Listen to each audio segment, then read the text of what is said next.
did you guys have any question about Peanut's surgery? I guess just how it went and how to Yeah, take care of it.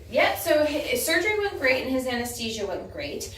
He's still going to have a little bit of leakage from the hole in the eye just because of the type of graft I did. So there's one graft where I could seal the eye entirely and it wouldn't leak, but with that graft, because usually when so basically the reason they typically get a hole in the eye when it's due to dry eye and not due to like a trauma is because some bacteria gets on the eye and it sits there and eats a hole through the eye, and so that's what we would call an infected ulcer. And the type of graft where we completely seal the eye doesn't have a blood supply to it, so it doesn't help fight the infection. And so in him, I was kind of weighing back and forth, if we don't control the infection, then the infection might eat through the sutures and the graft will fail, versus having a little bit of leakage, it'll seal itself in a couple of days. So we went with that one to try to control the infection and still save the eye and save vision. So we won't really know about vision for probably another 3 weeks or so, just because again, he has a stitch in the eyelid to try to, and I had the other ophthalmologist take a look too, and he agrees. He thinks that entropia on the rolling in is just what we call spastic, meaning it's just due to the pain. So that's why we didn't do anything with that. But so there's going to be a lot of drainage, and so Ginger's going to go over all the medications with you, but basically we're going to show you how to get the drops in here, but I don't want you guys to mess with the eye tonight. You're just going to start medicating tomorrow once it's had time to kind of seal a little bit, and then that way it's just less fragile. But we're going to show you how to pry the eyelids open, because it is a little bit harder because of the eyelid stitch, and you really just have to get the drops anywhere between the lids. You don't have to, just as long as it's between the opening, it counts. Don't worry about it. And then his other eye too, we'll just wait and start medications on that eye tomorrow as well, even though that eye is stable. Okay.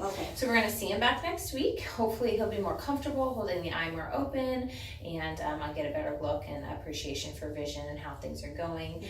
But for now, it's just kind of a wait and see. And then your vet will get a copy as well. I tried calling her today, but she was already gone for the day, so she's just going to get a letter that has a detail of everything and what we did, and then that way if any follow-up needs to be done, you could do it there. Although Brooke said that you guys were maybe not interested in going back there, so if that's the case, just let us know. We can change who your family vet is, because every time he comes in, we'll send a copy of what we did that day to whoever you would like. Okay. All right. If you guys have any questions after she goes over meds, just have her come get me. Okay, thank you. You're welcome. I'm gonna have him come in. Oh, sure.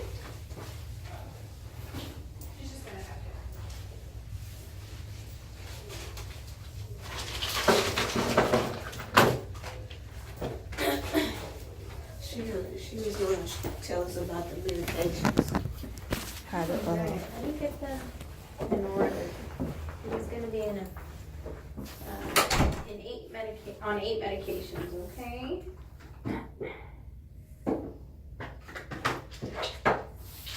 Alright, so he's gonna be,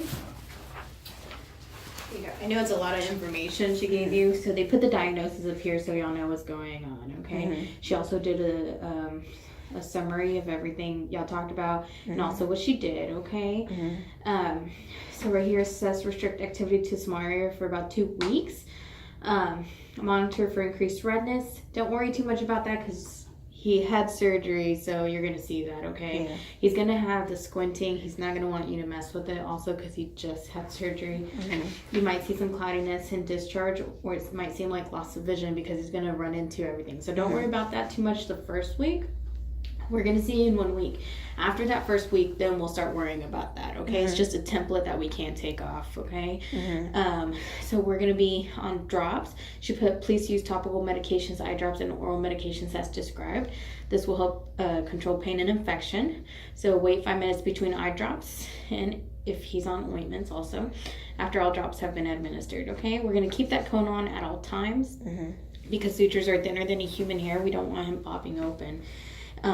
She put, this will help prevent patient from rubbing eyes on carpets, bedding, grass, etc. Give us a call if you have any questions. We'll walk you through it, okay? We'll see him in 1 week, like I said. Let me have you hold this one, and then I'll go over you guys, okay? So we're going to be on these drops. So the fluoxetine, this is an antibiotic drop, okay? We're going to apply 1 drop in the right eye 4 times daily.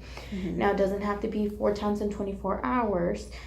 just your waking hours, okay? So a good spread is morning, lunchtime, dinner time, bedtime. If you go to work, it would be morning, when you come back from work, dinner time, bedtime, okay?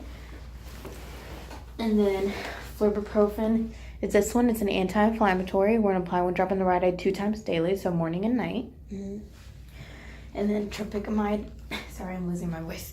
Is this one. We're going to apply one drop in the right eye once daily. So if you do it in the mornings, always do it in the mornings. If you do it in the evenings, always do it in the evenings, okay? This is cyclosporin. This is an oily drop, Mom, okay?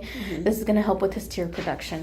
We're going to apply one drop in the left eye 3 times a day. We'll start in the right eye in the future, okay? She's not going to start it yet. And then this is the Optics Care. It's a gel-like medication. We're going to apply one drop in each eye 4 or more times daily, okay? In each eye, you said? Yes, and this and one that in one each eye, yes. I have to get her to change this because I gave her 160 and I paid her that, and she's saying this my balance. When the people only gave me $2,000 limit. Alright, so this is cephalexin. This is an antibiotic, okay? We're going to give 2 capsules by mouth twice daily until gone. Monitor for vomiting, diarrhea, and anorexia. If he is to get any of that, just give us a call, okay? So don't give him the rest of the medicines she has him on. Just do this. Yes, tonight. Just because his eye is so sensitive, she doesn't want, him stressing out and something bad happening. Yeah. So once the eye gets stable tomorrow morning, then you have to start the drops. I mean, the stuff previous that the doctor, previous just- doctor gave just you. don't- Just don't No, give him we're that. not. She put discontinue. Okay. No, because Neopolydex, the steroid part, can make ulcers worse, and he had a perforation. Okay. So, no, we're not All right. doing that at all. So you're just basically going to do anything that's on the sheet. Right. That's what we're going to do, okay? All right. So this can also help with the skin. Hopefully it will. And then carprofen is this one. It's an anti-inflammatory. We're going to give 1 tablet by mouth once daily until gone, okay?